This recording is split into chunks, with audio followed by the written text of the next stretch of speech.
ولسمشر غني د ډاکټر عبدالله تازه فرمایشونه ونه منل. د ډاکټر عبدالله طرحه یې ولې رد کړه او ډاکټر عبدالله څه غوښتل؟ ټول حال راسره دلته په ویډیو کې کتلی شئ. درنو لیدونکو سلام مې ومنئ، وخت مو نیکمرغه. ولسمشر غني د عبدالله طرحه یو ځل بیا رد کړه. پخوانی اجرایي رئیس او تیرو ولسمشریزو ټاکنو کې د ثبات او همپالنې ټاکنیزې ډلې مشر عبدالله نوې طرحه د درېمګړي په لاس ولسمشر غني ته لیږلې ده. خو ځینې سرچینې وایي چې ولسمشر غني د عبدالله دا طرحه هم رد کړې. عبدالله او د هغه ډلې په خپل نوې طرحه کې اجرایي صدارت غوښتنه کړې او همداراز د افغانستان د سیاسي مشرانو په حضور کې د دولت د عالي شورا جوړولو غوښتنه هم کړې. ثبات او همپالنې د اجرایي صدارت د تشکیل غوښتنه کړې ده او همداراز ویلي دي چې د سولې د پروسې ټول صلاحیتونه دي هم اجرایي صدارت ته ورکړل شي. دوی د اجرایي صدارت مشر ته د هیواد د دویم شخص په توګه امکانات، تشریفات او پروتوکول غوښتی او همداراز خپلو مرستیالانو ته هم د ولسمشر د مرستیالانو امکانات غوښتنه کړې ده.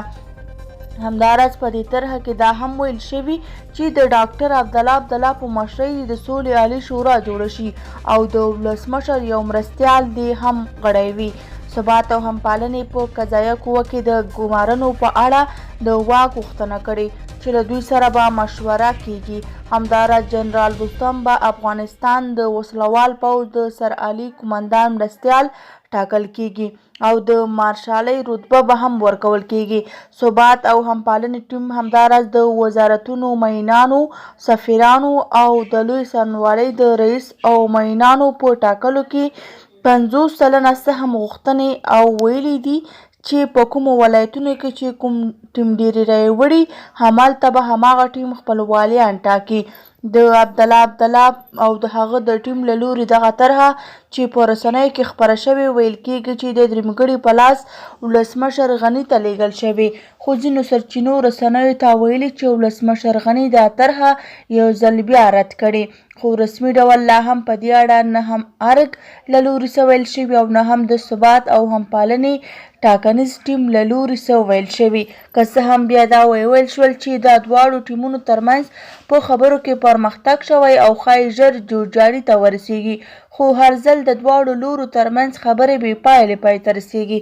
د یادولو وړ ده چې تېره ورځ اروپایي اتحادیې هم له عبدالله څخه په کلکه غوښتنه کړې وه چې خپل سیاسي مسایل دې ژر تر ژره حل کړي. دوی ویلي وو چې افغانستان سیاستوالو ته پکار دی چې د خپلو شخصي ګټو پر ځای د افغانستان او د خلکو ګټو ته لومړیتوب ورکړي. دا وه زموږ د نن ورځې ویډیو. که مو ویډیو خوښه شوې وي نو زموږ ویډیو لایک او زموږ چینل سابسکرایب کړئ. له توجه څخه مو نړۍ مننه. تر بیا ښې چارې.